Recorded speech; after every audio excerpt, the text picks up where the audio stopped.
But this actually got a little bit of a sneak preview. I understand there was a very select audience who's already seen the image. Yes, so last night, on behalf of the project, I had the privilege of traveling to the White House with the NASA Administrator Nelson and other senior staff to share our first image with President Biden and Vice President Harris. And it was really fun. Oh my gosh. They really geeked out. We had a closed-door session where we got to walk through all the images and just share the excitement, and they were so thrilled, and they got the profundity of what we're seeing. And so now we're gonna let's do it. Okay, we've got the whole world watching. Are you ready to put the first image up? Oh, let's do it. Absolutely. All right, here we go. Okay. So the first image is a deep field, and it's also a deep field with a cluster. So why don't we walk through this just a little bit? So if we come up and look at this image, first of all, it's really gorgeous, and it's teeming with galaxies. And that's something that has been true for every image we've gotten with Webb. We can't take blank sky. Everywhere we look, there's galaxies everywhere. And so, this image, as we're looking at it, what we're seeing is not just all the galaxies, but there's a cluster here. And so the cluster are all these white, kind of ethereal galaxies. We're seeing them as they looked back in time. Right? The speed of light is only so fast. And so as we're seeing distant galaxies out in space, we're seeing them as they looked billions of years ago. So these cluster galaxies, the white ones, we're seeing as they looked about the time the sun and the earth formed. And then behind the cluster, we have the gravity of the cluster is distorting and warping our view of what's behind. And so there are these galaxies that look stretched and pulled, kind of like they've been magnified because they've been magnified by the gravity of the cluster, just like Einstein said they would.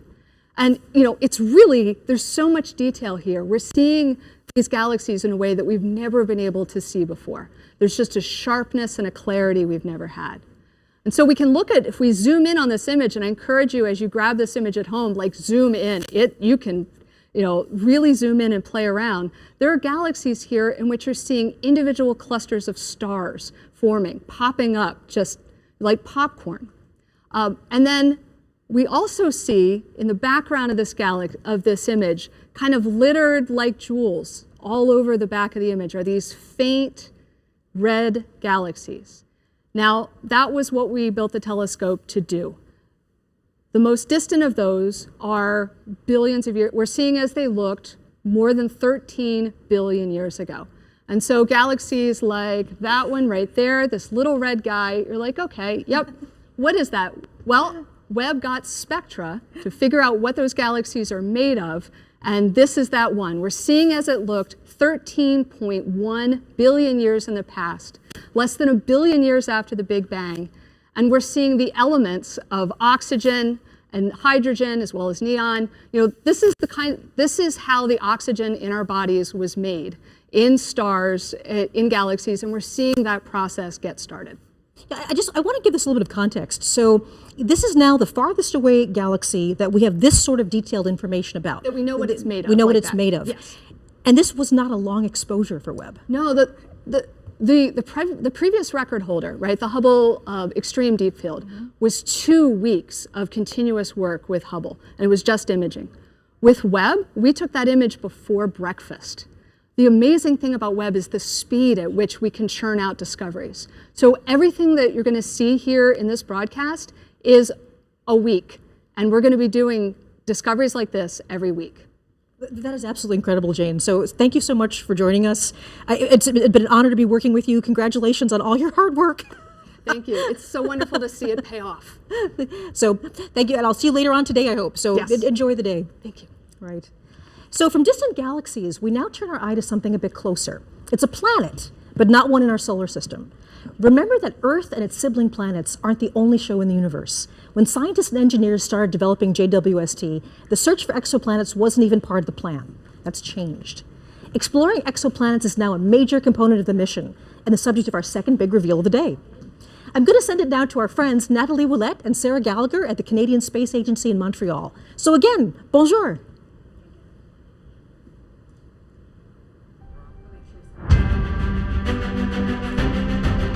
I guess we're having a little...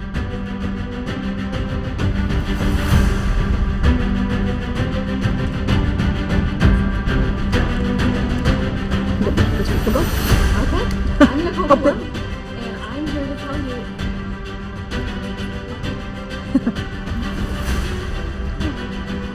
you. Sorry for the brief pause there. We're now going over to Canada.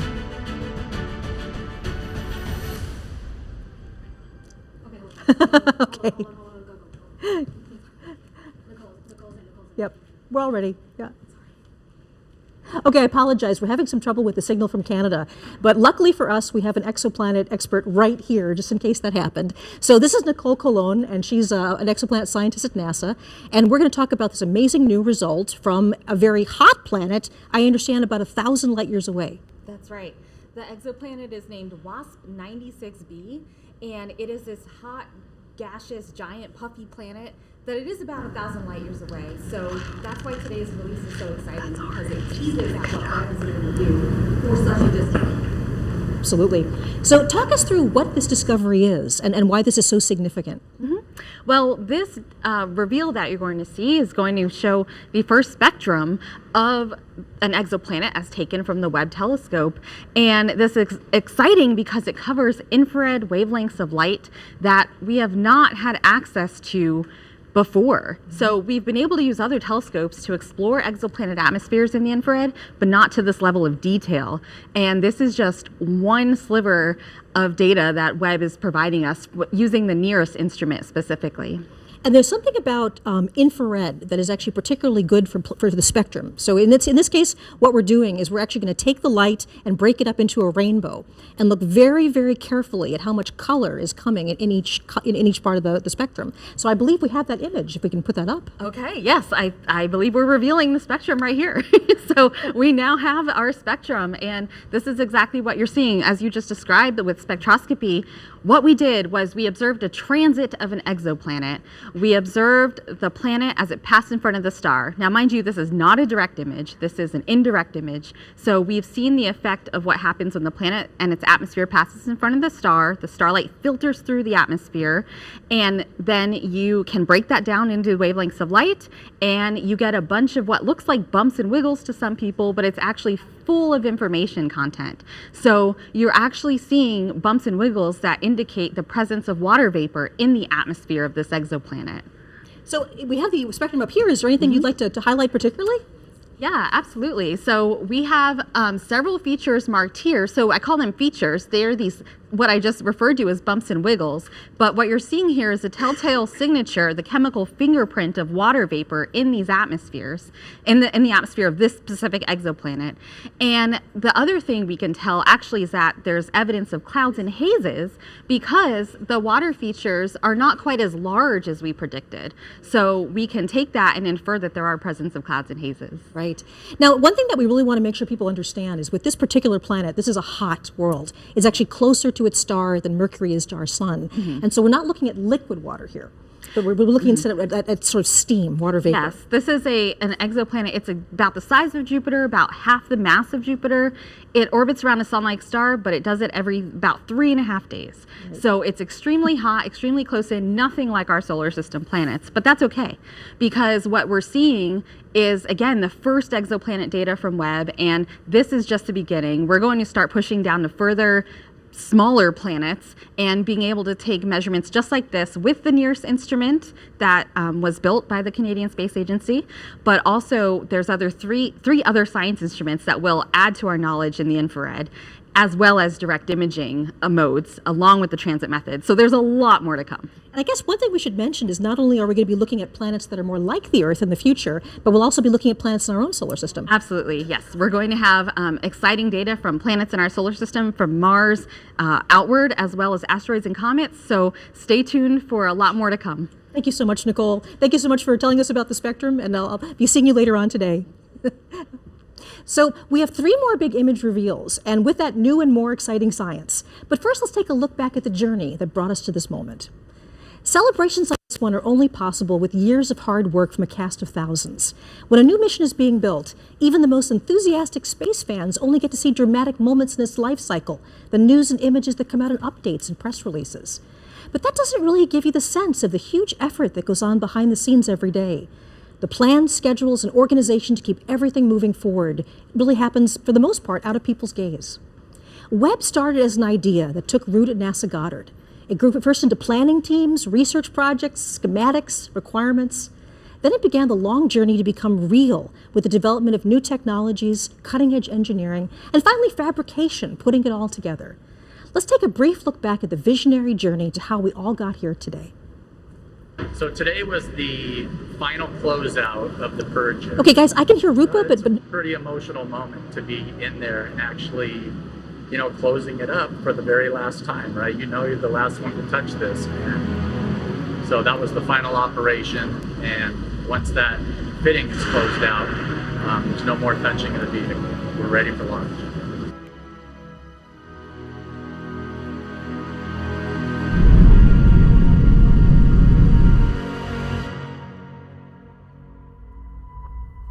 The James Webb Space Telescope. Born from the desires of astronomers, achieved with newly invented technology,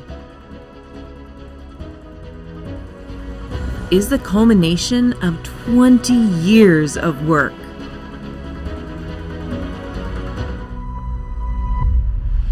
Humanity has unlimited questions about our universe. Engineering a way to investigate them requires enormous creativity.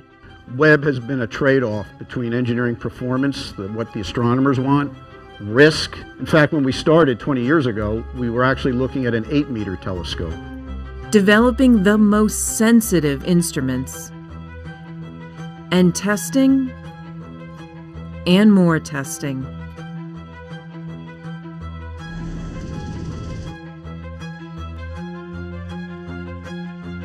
And so you don't want to build one that's just incrementally better than what you've got. Because if that's the case, you would just observe longer on the telescope that you already got. And so every time NASA builds a new astrophysics mission, a new telescope, it needs to be way more sensitive, way more capable than anything we've ever built before. We all got together in that conference room and we played real time as the images came down from the spacecraft, the very first diffraction limited images ever obtained with Webb. And what we collectively saw as a group was the highest resolution infrared image taken from space ever. if you're just joining us, I'm Michelle Thaler at NASA's Goddard Space Flight Center, and you are watching live coverage of the release of the first science images from the James Webb Space Telescope. So it's appropriate now that I send the broadcast to our colleagues and friends at the Space Telescope Science Institute in Baltimore. That's the scientific nerd center of the entire Webb mission. So hello, good morning, Alex. The show is yours. Hey, Michelle. Welcome to the Space Telescope Science Institute. I'm Alex Lockwood, and I'm here with Carl Gordon, who is an astronomer and one of the key people in delivering the images that you're going to see here today. But actually, before we get into the amazing images, we're going to talk a little bit about where we are. We're sitting here outside of the Mission Operations Center, which is the key central hub for Webb. For the past 6 months, scientists and engineers have been working 24/7 since they took control of the telescope 30 minutes after launch to prepare for today and for the amazing science to come. Through all of the major deployments, focusing, aligning the telescope, and calibrating those 4 amazing science instruments, it was all done in this building. And from here on out, we'll have daily communications with the telescope, including sending commands and downloading data with the help of the Deep Space Network. In addition to mission operations, we are also the home of science operations. Well, what does that mean? Every year, we solicit proposals from astronomers across the country and the world for what they would like to look at with Webb. Then we hold a rigorous selection process to select the ideas that will best utilize Webb to study and understand our universe. When the data come down and astronomers analyze their results, we are the lucky ones who get to share that data and those amazing science results with you. And we knew that today was going to be so exciting with the first images, so we've actually been preparing for years. Here is Klaus Pontoppidan, project scientist for Webb and the technical lead for the first images. Yeah, it's been a year to tell you about the process of the past few years of and selecting my first the email targets. related to the first images was back from 2016. So back then, a committee was created, and this committee was charged with coming up with a long list of targets for the first images. And the reason for that is that the observatory can't see the entire sky at any given time. And this is because you want to avoid the mirror seeing direct sunlight to keep it cold. And it actually had to be quite a long list. We ended up with about 70 targets, from which we had to select only a handful.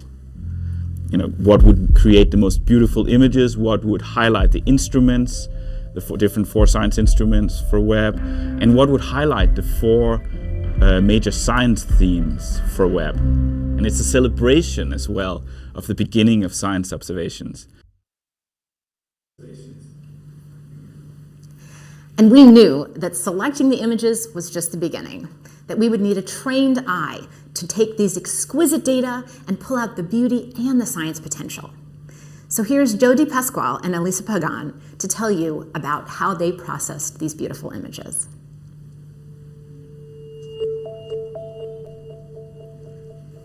And they have it up downstairs. I think they missed some of that beginning. We're basically translating light that we can't see into light that we can see by applying color like red, green, and blue to the different filters that we have from Webb. And the reason we want to color the images is because there's actually more that you can get, more information that you can get from the image if you see it in color. So it's a matter of picking and choosing filters and colors that enhance the details and the structure in the image itself. The shortest wavelengths of infrared light and assign those blue colors, and then move our way down to green and red as we go to longer and longer wavelengths. And then we additively combine those together to get our full color image. But there is a lot of aesthetics that are involved in this. Painstakingly going through and cleaning these images up with an attention to detail, a level of detail like at the pixel level in every image. So when I'm working on the astronomical data, it is this sort of marriage between art and science. When you're choosing colors for the filters, you really are trying to show the different details and the processes that are happening in the astronomical images. But at the end of the day, you want it to be very compelling. You want it to be very beautiful because space is beautiful.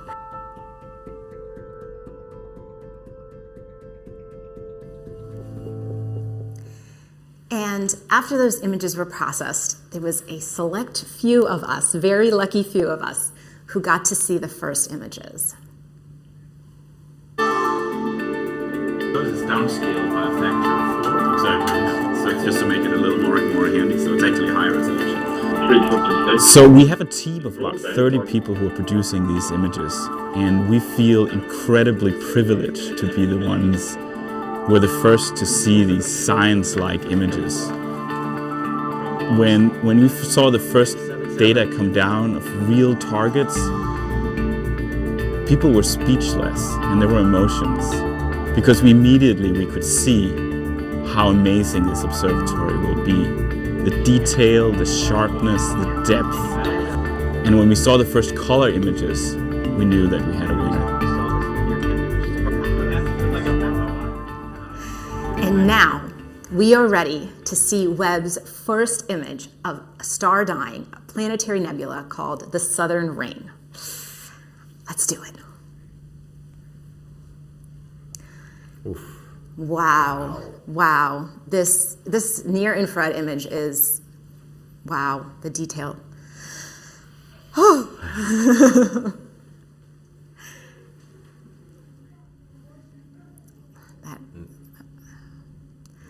Wow, okay, well, here we are. We have a near-infrared image on our left, or on maybe your right.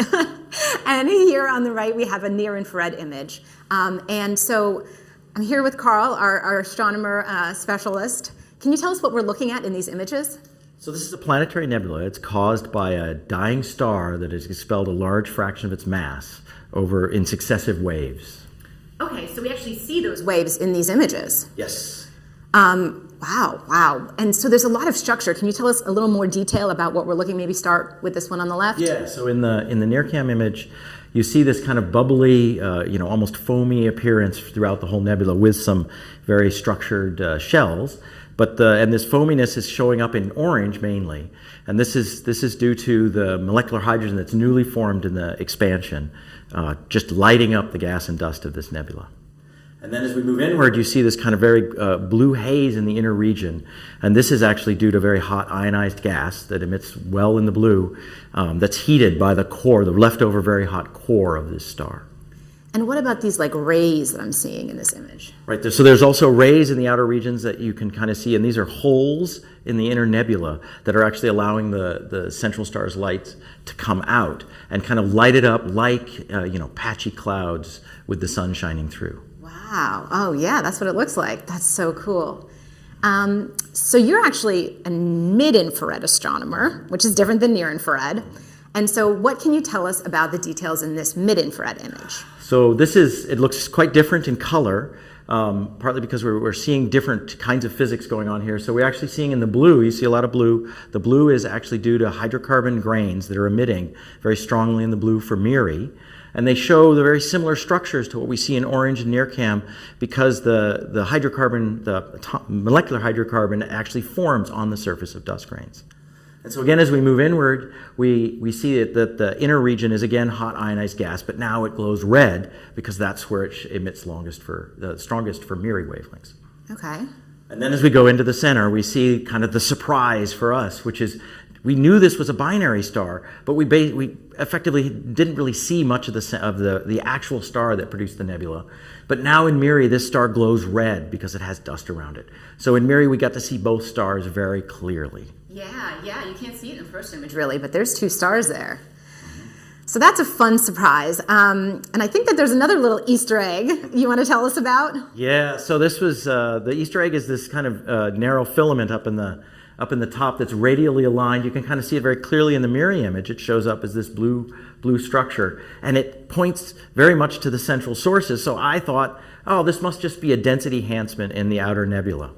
I thought that very, very strongly, but other people on the team were like, no, it's a background edge on galaxy. Well, I made a bet that said, no, it's part of the nebula. By the way, I lost the bet because then we looked more carefully at both the NIRCam and Miri images, and it's very clearly an edge on galaxy with a dust lane and a bulge. So I lost the bet. Well, you lost the bet, but you got these gorgeous images, so I think it's a win for everybody. It's a win. Anything else you'd like to say today? I can't wait to see where we go from here. Neither can I. All right. Thanks so much. Back to you, Michelle.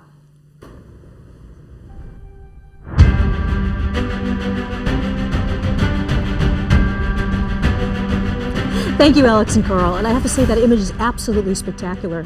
So as you know, people from all over the world are watching us today and joining in our excitement as we release Webb's first science images. We've been checking in with our colleagues in Europe and Canada throughout the program, but we also want to take a moment to include the people at the so many viewing parties scattered around the world like stars in the night sky. So let's check in with some of them now. First, we go all the way to Perth, Australia. Do we have a signal from Perth? I guess nothing from Perth right now. Maybe we have some of our other feeds. We're going to check in with them right now.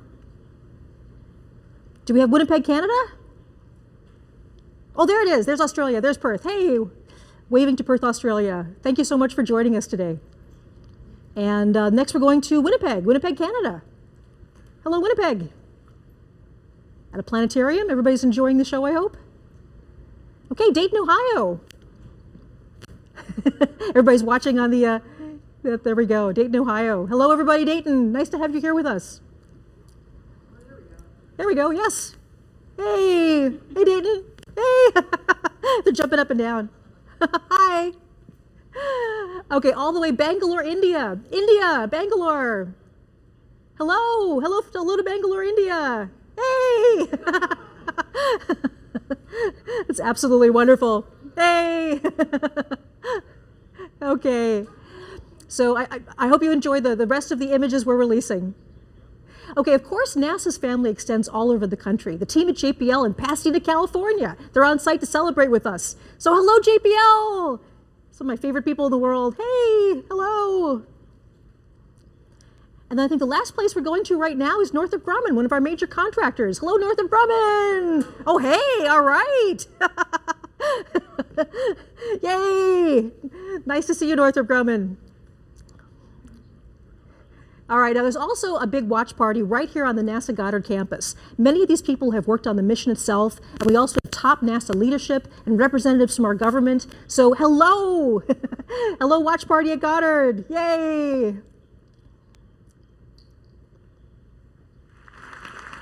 Okay, wonderful. So, I mean, at NASA, we are so fortunate to have all of these friends and colleagues around the globe. A major partner in the Webb mission is the European Space Agency. ESA contributions have been essential to so many aspects of this project, including Webb's spectacular launch on the Ariane 5 rocket last December. I'm very pleased to turn over the show for a few minutes to Katie Haswell. She's joining me from the European Space Operations Center in Darmstadt, Germany. Hello, Katie. Good afternoon.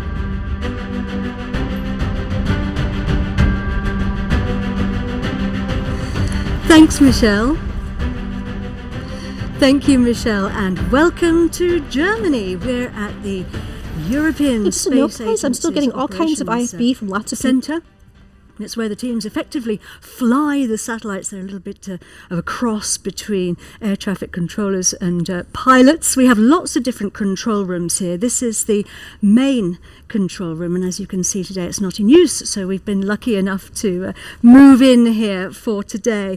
I have two very special experts with me, both scientists from the European Space Agency. Giovanna Giardino is a near-spec scientist. Giovanna has been working on that for many years and lots to tell us about that. And Mark McCaughrean is a special advisor for space, for science and exploration. These two guys have been working on the Webb Space Telescope for a long time. So we're very grateful to have you with us. Thanks, folks. Pleasure. We are excited to reveal our image with you. But before we do that, we thought we'd give you a little bit of background, because we've come here today because these guys were the first ones to pick up the signal during the Webb launch, when Webb first launched. They run a system called S-Track, which is NASA's deep space tracking system, and they were listening out when Webb called home. And the controllers here have been looking after a whole very, very impressive list of missions since 1968. ESA has played a very, very important role during the Webb for the Webb Space Telescope. They provided the launch on board the awesome Ariane 5 launch vehicle from the Guiana Space Center. The atmosphere in the Mission Control Center was electric, I can tell you. I was there. They've also provided people. We have 15 ESA scientists working at Space Telescope in Baltimore, and also they have provided the infrared spectrograph, the near-infrared spectrograph, and also half of the MIRI instrument, which is the mid-infrared instrument. Let's take a look at those now. Webb's 4 scientific instruments include NIRSPEC, the near-infrared spectrograph led by ESA. NIRSPEC splits near-infrared light from astronomical objects into its components. Like a barcode, this will help scientists understand the physics of the objects they're observing, from their temperature to atomic makeup. NIRSPEC can observe parts of an object or the sky using an image slicer and an array of microscopic shutters. Webb's Integrated Science Instrument Module, located behind the main mirror, also contains MIRI, a mid-infrared camera and spectrograph. Seen here during testing, MIRI's been developed by a partnership between Europe and the US. MIRI detects mid-infrared light from planets, stars and galaxies. It can analyse molecules to help us deduce what astronomical objects are made of and peer into clouds of gas and dust where stars and planets are born. Together, these instruments will help Webb detect and analyse light from the very dawn of time, revealing the universe as never before. So let's get ready to reveal our image. And remember that one of Webb's jobs is to find out about galaxies. more about the galaxies, but also to help us to understand how they change. And this image is going to be very, very useful for that. Let's reveal it now. There it is. It's called Stephan's Quintet, and it's wondrous. Giovanna, what are we looking at? Yes, like it's a quintet, so we are looking at 5 galaxies. Galaxies are this giant structure that, as we see everywhere around us in the universe. They contain from million to 100 billions of stars, and in fact we live in one of them, the Milky Way. And here we see 5 of them. This is a closer galaxy in the foreground, and these 4 are at a distance of about 300 million light years from us, and are locked in a close interaction, a sort of cosmic dance driven by the gravitational force. You can see here these two in a process of merging within each other. This is a very important image, an area to study, because it really shows the type of interaction that drives the evolution of galaxies. That's the mechanism of galaxies' growth. I love this image of the cosmic dance moving through each other. Mark, there's a lot going on, though, in this image, isn't there? There is. So this is a near-infrared image and a mid-infrared image combined. And when we zoom in on the left-hand side here, we see this foreground galaxy. We see lots of individual stars in there, actually resolved as point sources, which is remarkable. And then as we pan across, we actually see the galaxies in the merging galaxies. We now see gas and dust, which is being heated up in the collision between those galaxies. And that's a place where new stars are being born today. So we're actually seeing the process of creation of new stars in this region. And then when we look in the background here, we see not only the galaxies at 300 million light years, but also stars in our own galaxy. These snowflake structures that you see here, those are nearby stars, but in the corner and around the edges, we see galaxies which are much, much more distant, much further away. So similar in some sense to the ones that we saw earlier on in that deep field. And so this image actually takes us from the nearby galaxy, our own Milky Way, through these galaxies which are evolving today all the way to the distant universe. And in a way, it captures cosmic evolution of galaxies over those 13.8 billion years. So we have another image, don't we, that we can exactly. look at? So if we strip away the near-infrared view there of the stars predominantly, now in the mid-infrared with MIRI alone, we see mostly gas and dust. So we see the same galaxies again, the two merging, and then we also see something very interesting up at the top here, because this top galaxy has something new and bright in the middle of it. And Giovanna, tell us what that is. Yeah, that's an active black hole. We cannot see the black hole itself, but we see the material swirling around, being swallowed by these sort of cosmic monsters, and this gas gets heated to extremely high temperature as it falls onto the black hole, and it becomes very bright. In fact, this is how shiny is the galaxy. Here we see luminosity that are 40 billion times the luminosity of our suns. It's really, really bright.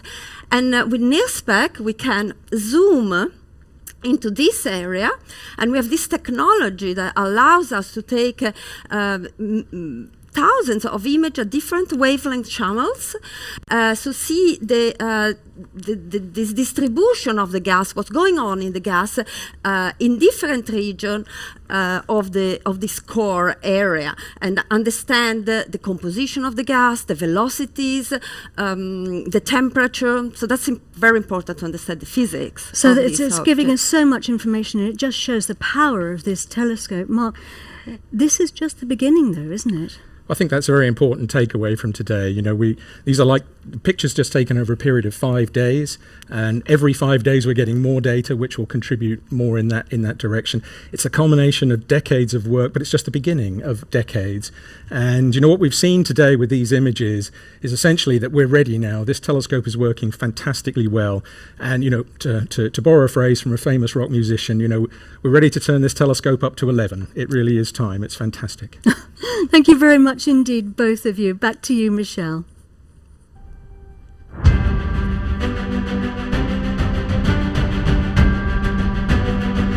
Thanks, Katie. It is so great to have you and your colleagues with us on this historic day. So before we get to the fifth and final image reveal of the day, it cannot be said enough that an achievement like the James Webb Space Telescope is something bigger than any one of us. It's bigger than any organization, any country.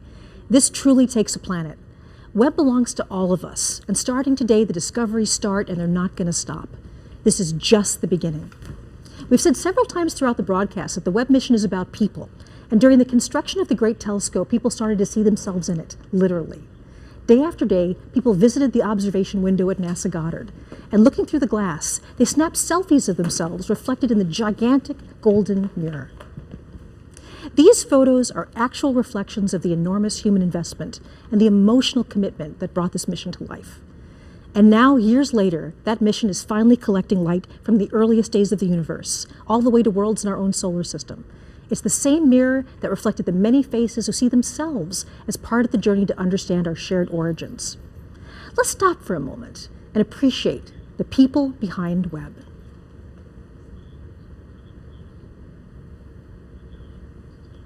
Okay, it's time now for the last image to be revealed. Here we go.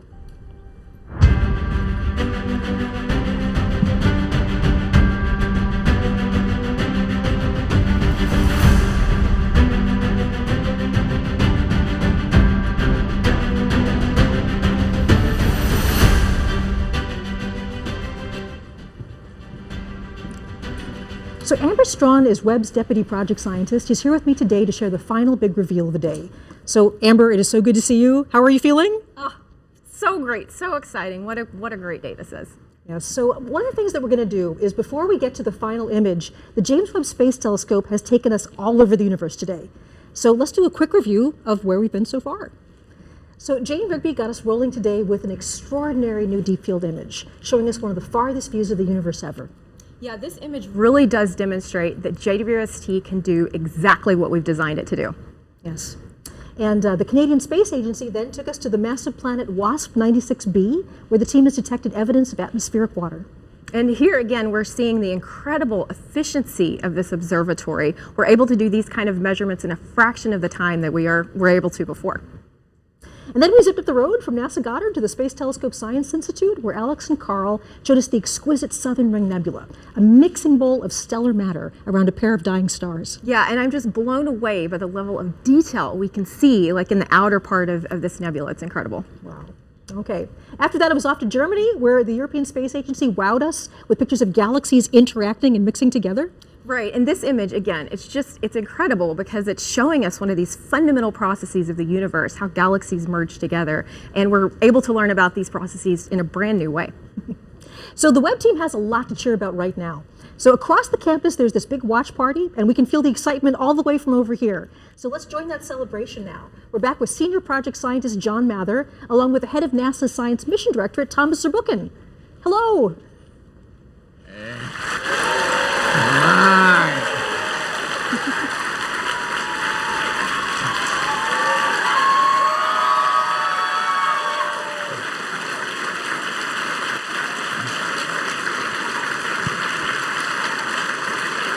So, John, we looked around the world and we're the only ones with a cheerleading crew right over there. That's amazing. Look, you've been with this mission for decades.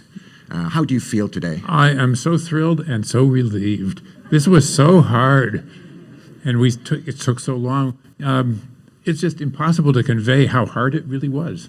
That we risked so much to say we're going to go do this, and it's so near impossible, but we did it.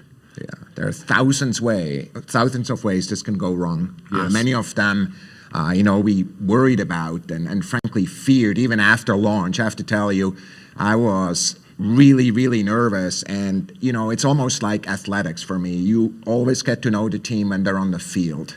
And on the field, they were right after this launch, and they were perfect. They absolutely were. And I really wasn't worried, but maybe I should have been. Yeah, that's difference between the two of us. I always worry. I always tell everybody I'm paid to worry, frankly, and that's good. What we want to do, though, is, just really thank the team again. Of course, we heard Bill and Scott and Greg talking about the team that is there. I think what's also important is to recognize that Bernie is sitting there, who was the first manager. I was sitting there. Could you stand up?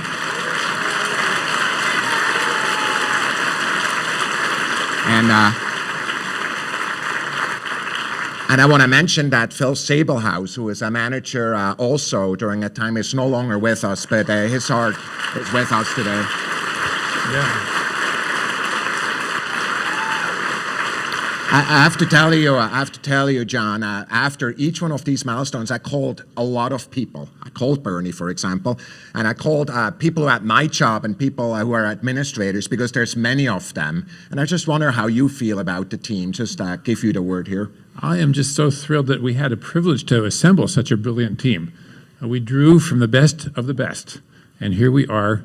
So my extreme deep thanks go to all the people who built that team. Not only to Bernie, who started us and helped us build up all the technology, to Phil, who made sure we would have a plan, and then when we didn't have quite enough money, to Bill, who pulled it all together and made it get all the way to the end. I am so thrilled that we had so much talent to draw on, and here we are. We have the support of the country and the world to take on this immense challenge.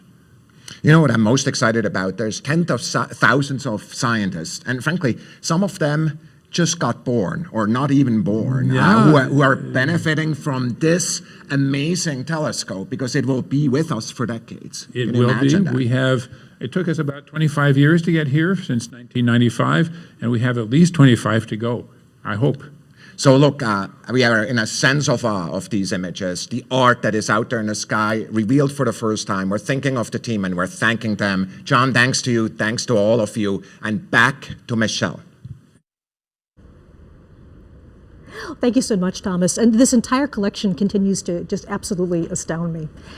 Okay, Amber, so here it is. Can you walk us through the final image reveal? Absolutely. Here we go. The last image is, wow, look at that. So Amber, can you tell us a bit about what we're seeing here? Of course. This stunning vista of the cosmic cliffs of the Karina Nebula reveals new details about this vast stellar nursery. Today, for the first time, we're seeing brand new stars that were previously completely hidden from our view. There's something you want to point out here? Absolutely. So honestly, it took me a while to even figure out what to call out in this image. There's just so much going on here. It's so beautiful. One thing that really stands out to me is you sort of get this sense of depth and texture from this new data. There's a lot going on. To call out a few specifics, first of all, in general, the Karina Nebula is a nearby star-forming region within our own Milky Way galaxy, about 7,600 light years away. And in this view, we see some great examples, first of all, of hundreds of new stars that we've never seen before. We see examples of bubbles and cavities and jets that are being blown out by these newborn stars. We even see some galaxies sort of lurking in the background up here. We see examples of structures that, honestly, we don't even know what they are. Like, what's going on here? The data is just so rich. And there's something really special about the infrared. Infrared can actually see deeper into these star-forming regions. Absolutely. That's one of the great things about infrared, is it really does reveal what's going on here in a really cosmic sense. And in general, what's happening in sort of this overall landscape is we have these gigantic, hot, young stars up here to the top of this rim, and the radiation and stellar winds from those stars is sort of pushing down and running into all of this. This is gas and dust, and of course we know that gas and dust is great raw material for newborn stars and baby planets. But there's a flip side to this story, and also a little bit of a mystery, because these same processes can serve to sort of erode away this material and stop star formation. So we have this sort of delicate balance going on of new stars being formed, but at the same time, the star formation is being halted. And for me, when I see an image like this, I can't help but think about scale. You know, every dot of light we see here is an individual star, not unlike our sun, and many of these likely also have planets. And it just reminds me that, you know, our sun and our planets, and ultimately us, were formed out of the same kind of stuff that we see here. We humans really are connected to the universe. We're made of the same stuff in this beautiful landscape. And actually, the Karina Nebula was one of my favorite images from Hubble. So Hubble looked at this as well, right? Absolutely, yeah. The Hubble image of this is also spectacular. We saw it in a different kind of light when Hubble took an image of this particular nebula. And then you can see amazing things with Hubble, but when we zoom into this new image, we're able to see so much more detail. And of course, all of us, I grew up on Hubble, and all of us love Hubble. And I'm so excited to see what these two amazing observatories are able to do really in tandem with each other. Thank you so much. And again, congratulations. It's been a pleasure to be working on this with you. I'm just amazed by what's been going on. I am too. Thank you. So as we're wrapping up, one of the things that I really have to say is the journey that we've been going on is so very dramatic for me. So we've gone all the way from the birth of stars, and we have all the way from the distant galaxies to the birth of stars. This is where we all began. This was the whole point of the James Webb Space Telescope, to figure out our origins from the very, very early days of the universe to star and planet formation very nearby. So right now I'm very honored to have our last special guest. This is the administrator of NASA, Bill Nelson. An honor to be with you, sir. Hey, what a pleasure. What a banner day. It's clear that Webb represents the best of NASA. It maintains our ability to propel us forward for science, for risk-taking, for inspiration. And we don't want to ever stop exploring the heavens, nor stop daring to take another step forward for humanity. In the words of the famous Carl Sagan, somewhere something incredible is waiting to be known. I think those words are becoming reality. Absolutely. Thanks, Michelle. An honor to have you here. Thank you very much. Wow. So this is a celebration for all humanity. If you've ever looked up at the night sky and wonder, whoever you are, wherever you are, this is your telescope. And we also salute the thousands of people who have dedicated part of their lives to making Webb a reality. I also want to give a big shout out for the superb media team who's helped bring Webb's story to the world. This broadcast is a joint effort of the superstar producers, animators, and social media specialists at the Canadian Space Agency,